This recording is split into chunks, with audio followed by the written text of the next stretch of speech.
Good morning विद्यार्थी मित्रों। आज हमारा ये तीसरा लेक्चर है।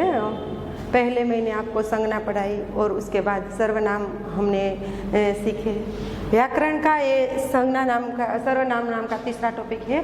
पर जो हमने संज्ञा और विशेषण जो पढ़े हैं उसके साथ ये जो टॉपिक है वो पूरे का पूरा संबंध रखता है। किस तरह से मैं आपको बताती हूँ कि जो सर्वनाम जो है वो संज्ञा के बदले प्रयुक्त होता है। संज्ञा यानी मैंने आपको बताया था कि जिसका जो संज्ञा यानी कि जो नाम है उसको हम संज्ञा कहते हैं। मैंने आपको उसकी व्याख्या की थी कि दुनिया में ऐसी कोई चीज़ नहीं है कि जिसका कोई नाम न हो, तो उसको हम संज्ञा कहते हैं। पर सर्वनाम क्या है तो कि संज्ञा के बदले में आने वाले शब्द को हम सर्वनाम कहते हैं। जो संज्ञा के बदले प्रयुक्त होता है उस नाम को हम क्या बोलते हैं तो कि सर्वनाम बोलते हैं। संज्ञा के बदले प्रयुक्त होने वाले शब्द को हम सर्वनाम कहते हैं। और विशेषण कहते हैं, किसे कहते हैं तो कि जो संज्ञा शब्द की विशेषता बताता है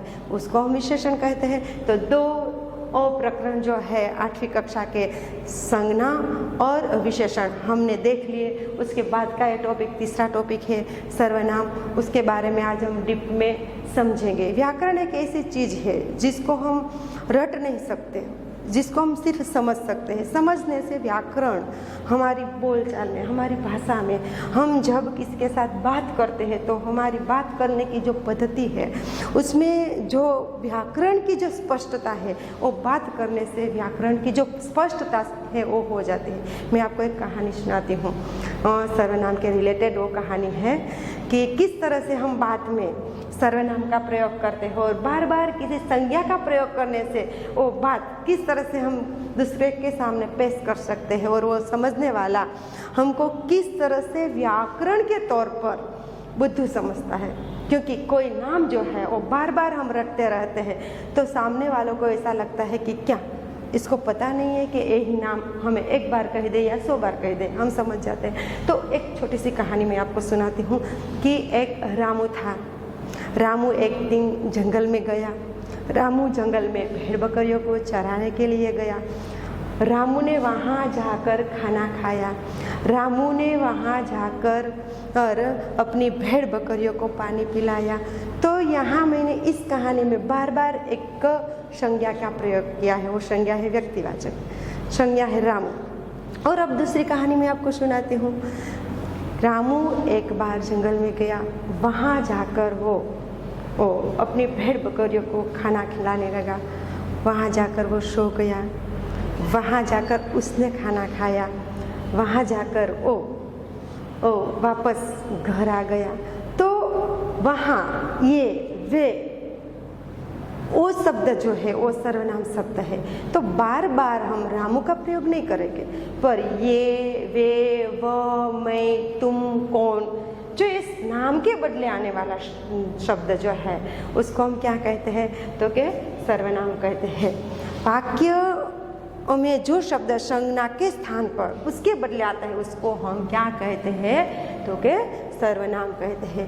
अब हमने देखे थे संज्ञा के प्रकार, हमने देखे थे विशेषण के प्रकार, और इस तरह सर्वनाम के भी प्रकार है।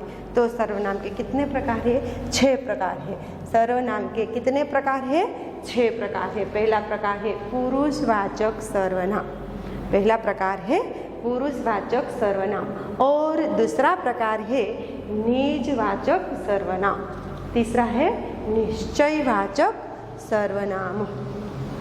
चौथा है अनिश्चयवाचक सर्वनाम। पांचवा है संबंधवाचक सर्वनाम। और छठवा आता है प्रश्नवाचक सर्वनाम। मैं आपको इसीलिए बता रही हूँ कि सर्वनाम के कितने प्रकार हैं। 8वीं कक्षा में परीक्षा के अंदर ऐसे प्रश्न भी पूछे जाते हैं कि सर्वनाम के कितने प्रकार हैं। और कॉम्पिटेटिव एग्जाम में भी कई बार ऐसे प्रश्न पूछे जाते हैं कि सर्वनाम के कितने प्रकार हैं। तब हमें याद होना चाहिए कि सर्वनाम के 6 भेद हैं, यानी कि 6 प्रकार है। पहला प्रकार है पुरुषवाचक सर्वनाम। जो सर्वनाम वक्ता श्रोता या अन्य व्यक्ति के नाम के साथ जुड़ा होता हो, उसके नाम से प्रयुक्त होता है, उस सर्वनाम को हम पुरुषवाचक सर्वनाम कहते हैं। और आगे मैं आपको बताती हूँ कि पुरुषवाचक सर्वनाम के 3 भेद हैं। पुरुषवाचक सर्वनाम के कितने प्रकार हैं? 3 प्रकार है।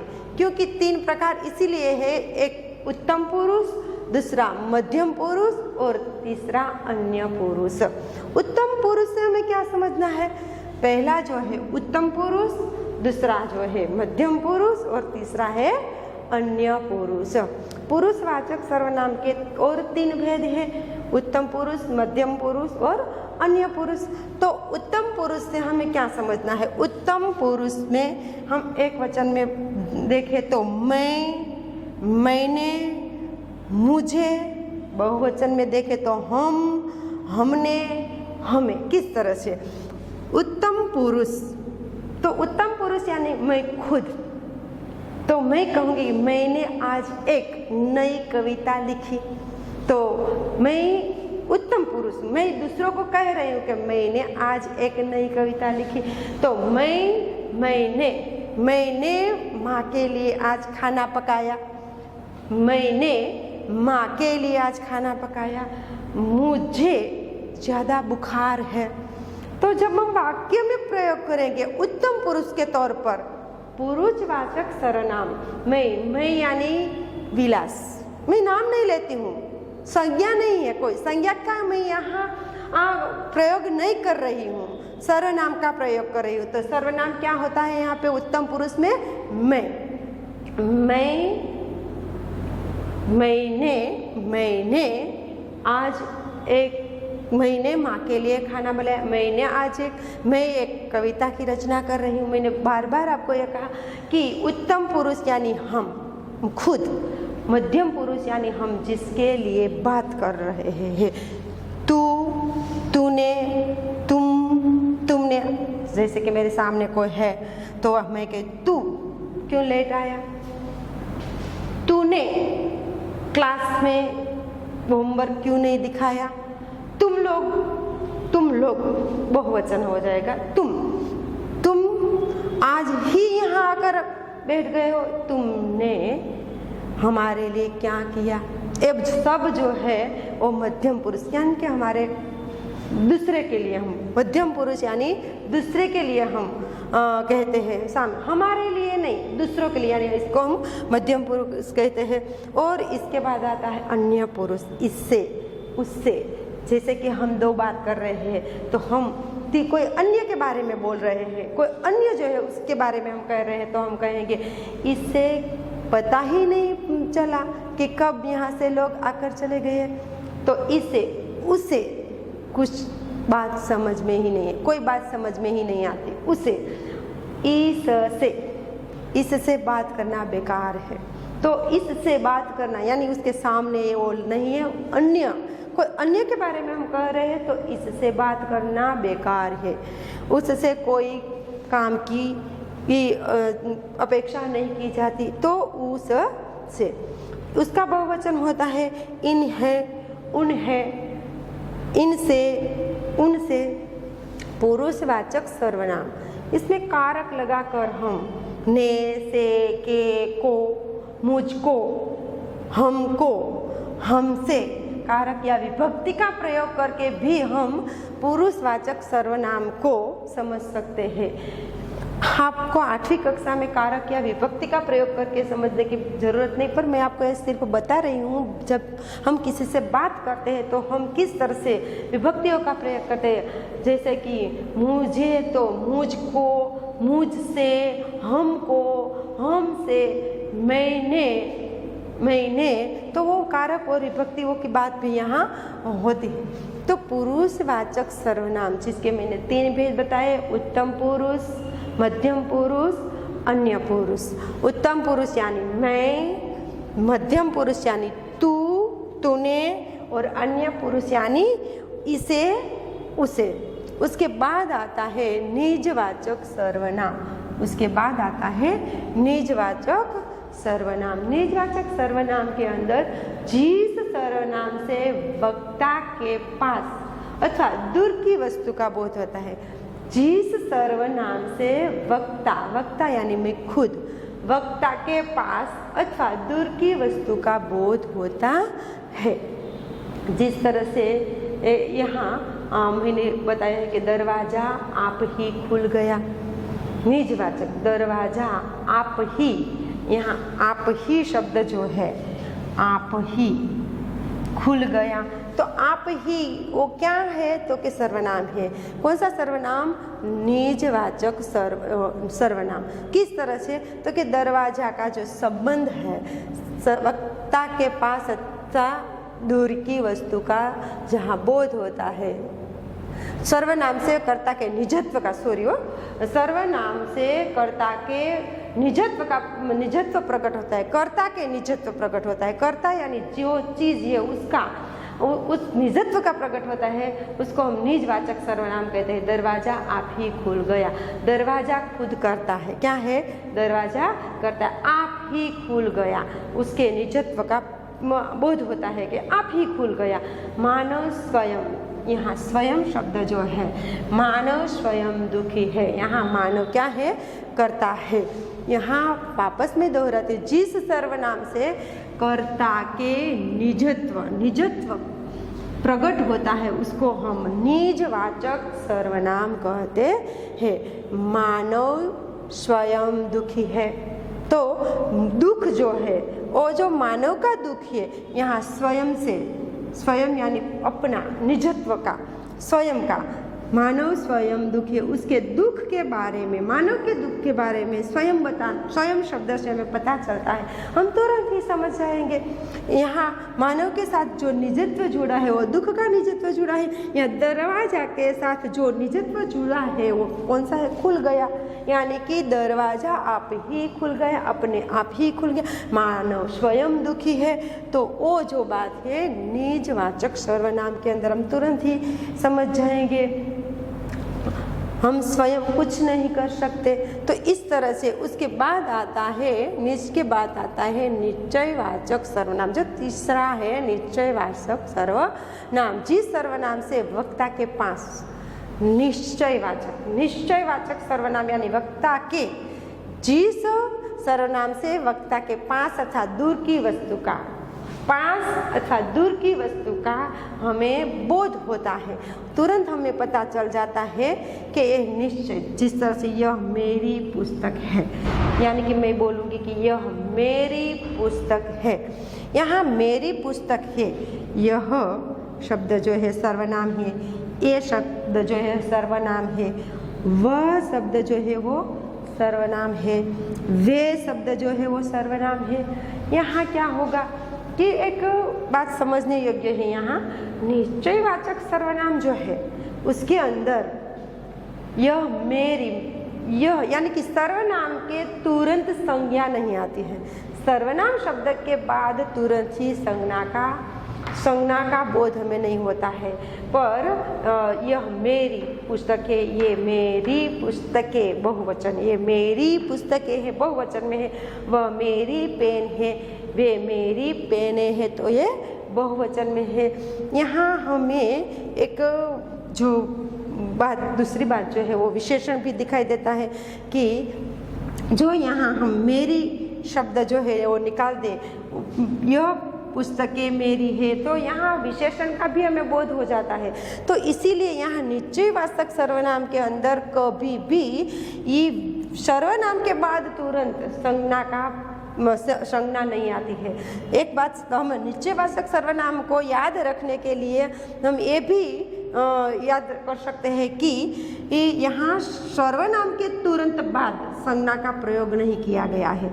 मेरी, मेरा, मैं ऐसा प्रयोग होता है, पर संज्ञा का प्रयोग नहीं होता। यह मेरी पुस्तक है, यानी कि हमें बोध हो जाता है वक्ता के पास की वस्तु का, यह मेरी पुस्तक है, ये मेरी पुस्तकें है, तो ये मेरी पुस्तकें हैं, तो हम उसको पूरा ढेर बता कर कह सकते हैं ये मेरी पुस्तकें है, वह मेरी पेन है, वह मेरी पेन है, वे मेरी पेन है, तो हम उसको वक्ता यानी कि मैं खुद उसको दूर की वस्तु का निश्चय वस्तु का बोध करा सकते हैं, जो तय है, निश्चय है, उस वस्तु का बोध करा सकते हैं। कौन से सर्वनाम से? ये, वे, वो, वे, ऐसे सर्वनाम से हम उसको इसका बोध करा सकते हैं।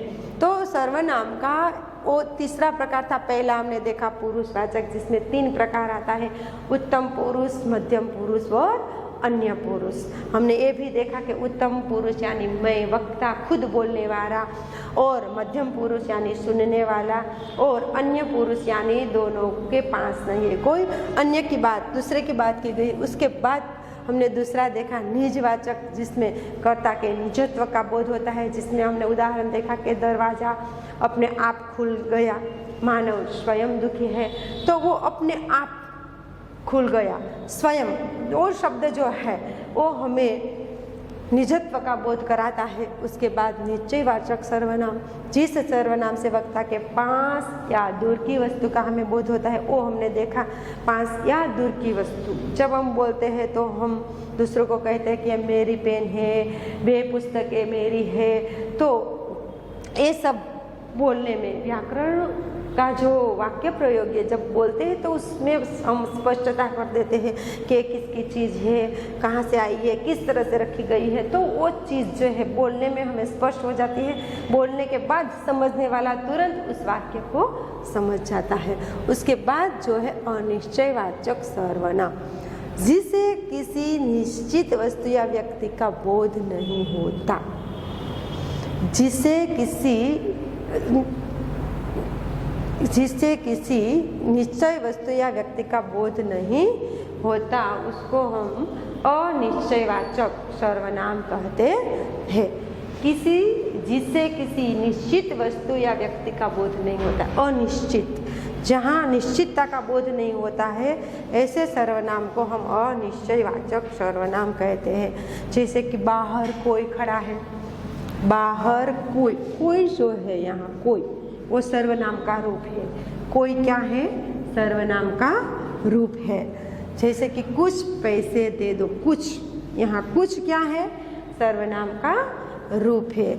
जैसे किसी ने रामू की मदद ने, किसी ने, यानी कि बाहर कोई में, जैसे कि मैं ये भी कहती हूँ बाहर विमल खड़ा है, तो विमल क्या हो जाएगा?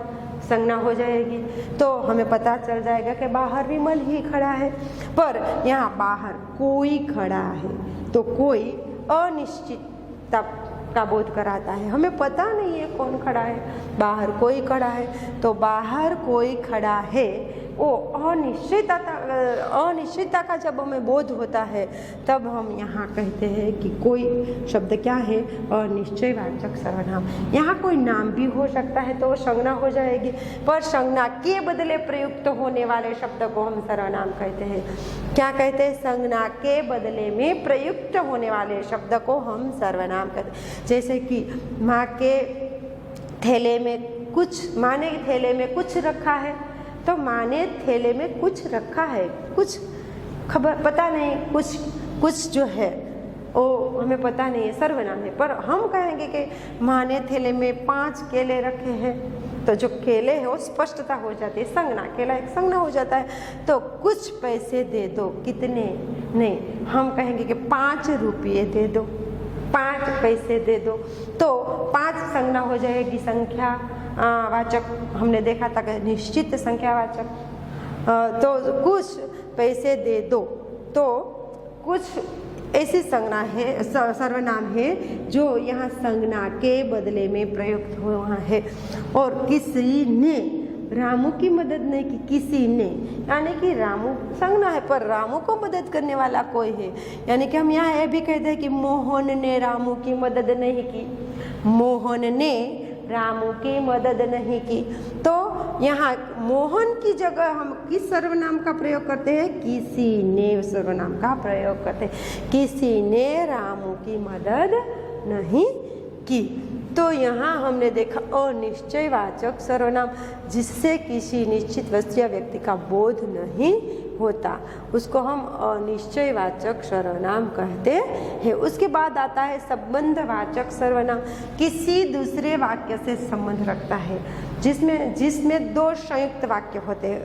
संबंधवाचक सर्वनाम बहुत सरल है, जिसमें दो संयुक्त वाक्य होते हैं। दो वाक्य से ही वो संबंधवाचक सर्वनाम बनता है, क्योंकि एक वाक्य दूसरे वाक्य के साथ संबंध रखता है, जिसे किसी दूसरे वाक्य से संबंध रखता है। एक वाक्य दूसरे वाक्य से संबंध रखता है। जैसे कि यहाँ हमने इसका एक मैं आपको उदाहरण देती हूँ कि संबंधवाचक जो सर्वनाम है, संबंधवाचक सर्वनाम जो आएगा सो जाएगा।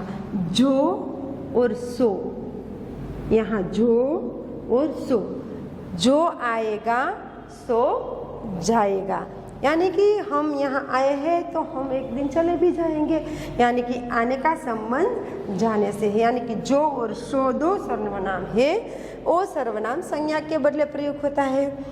यहाँ मोहन आएगा मोहन जाएगा, ऐसा भी हम बोलेंगे तो संज्ञा हो जाएगी, पर संज्ञा के बदले में प्रयुक्त होता है, उसको हम सर्वनाम कहते हैं। तो संबंध का बोध कराता है हमें, एक वाक्य से दूसरे वाक्य का, एक नाम से दूसरे नाम का, एक जगह से दूसरी जगह का हमें जहाँ बोध होता है उसको हम क्या कहते हैं? संबंधवाचक सर्वनाम। जो आएगा सो जाएगा। जैसी करनी वैसी भरनी, यहाँ जैसी और वैसी, ये जो दो सर्वनाम के रूप है, जैसी एक सर्वनाम का रूप है और वैसी सर्वनाम का रूप है। पर जैसी करनी वैसी भरनी, जो आएगा सो जाएगा, यानी एक वाक्य दूसरे वाक्य से जुड़ा हुआ है, एक वाक्य दूसरे।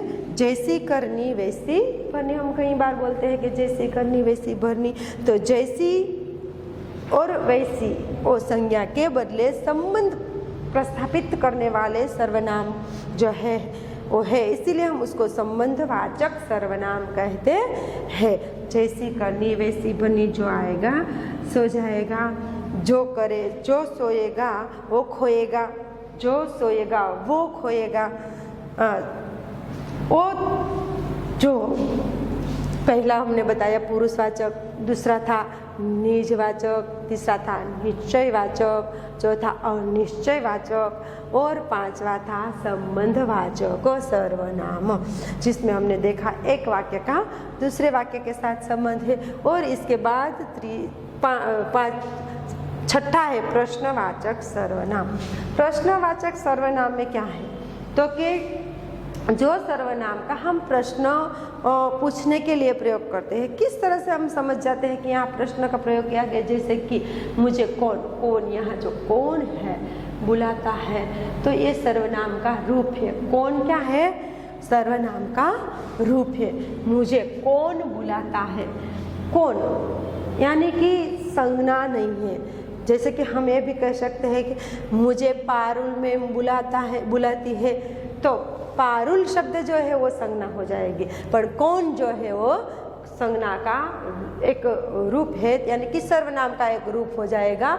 और वो सर्वनाम का कौन जो है वो सर्वनाम का कौन सा रूप हो जाएगा? प्रश्नवाचक सर्वनाम। प्रश्नवाचक सर्वनाम। जैसे कि आप क्या खा रहे हैं, आप क्या खा रहे हैं, तो हमें पता नहीं है क्या खा रहे हैं, यानी कि हमने प्रश्न किया कि आप क्या, प्रश्न का जो रूप है क्या, आप क्या खा रहे हैं, आप क्या खा रहे हैं, हमें पता नहीं है वो क्या खा रहे हैं, इसीलिए हमने कहा क्या। इसमें जो क्या, जैसे कि कौन बुलाता है, कौन हमें पता नहीं है कौन बुलाता है, यानी कि प्रश्नवाचक सर्वनाम का ये रूप जो है कौन, और यहाँ आप क्या, क्या से प्रश्नवाचक सर्वनाम बनता है। यहाँ तुम कहाँ रहते हो, कहाँ, कहाँ में, कहाँ जो सर्वनाम है वो इस संज्ञा के बदले हमने प्रयुक्त किया है कि जहाँ संज्ञा का हमने उपयोग नहीं किया है। पर तुम कहाँ रहते हो, तो तुम कहाँ रहते हो, कहाँ जो है ये यहाँ प्रश्न का बोध कराता है। तुम कहाँ रहते हो और आप क्या खा रहे हो, मुझे कौन बुलाता है, तो यहाँ कौन, क्या, कहाँ, ये जो सर्वनाम प्रश्नवाचक सर्वनाम के ये तीन रूप है, ये तीनों के तीन क्या है? प्रश्नवाचक सर्वनाम के रूप है। यहाँ हमने 6 सर्वनाम के प्रकार देखे। आज 6 सर्वनाम के अंदर में आप सबको समझ में आ गया होगा शायद कि पहला सर्वनाम था पुरुषवाचक सर्वनाम। पहला सर्वनाम था पुरुष। वापस मैं इसीलिए दोहराती हूँ, बहुत छोटा सा सर्वनाम का टॉपिक है, पर जब तक हम समझ नहीं सकते हैं तब तक हम उसके बारे में लिख भी नहीं सकते हैं। इसीलिए पुरुषवाचक सर्वनाम के कितने भेद थे? 3। उत्तम पुरुष, मध्यम पुरुष और अन्य पुरुष। उत्तम में हम, मध्य में सामने वाला, अन्य में कोई और। तो इसीलिए मैं आपको बता रही हूँ कि ये तीनों के तीनों पुरुष, जैसे कि यहाँ मैंने एक वचन और 2 वचन में आपको भी कहा, मैं, मैंने, मुझे, हम, हमने, हमें, और आगे निजवाचक, नीचेवाचक, अनीचेवाचक, संबंधवाचक और प्रश्नवाचक। 6 सर्वनाम के प्रकार आज हमने पढ़े और आगे हम चौथे लेक्चर के अंदर अवयव का जो टॉपिक है पढ़ेंगे और आप घर पर इसको बार बार दोहराते रहिए ताकि आप घर पे ही इसका बार बार रिवीजन करके याद रखने का प्रयत्न कीजिए।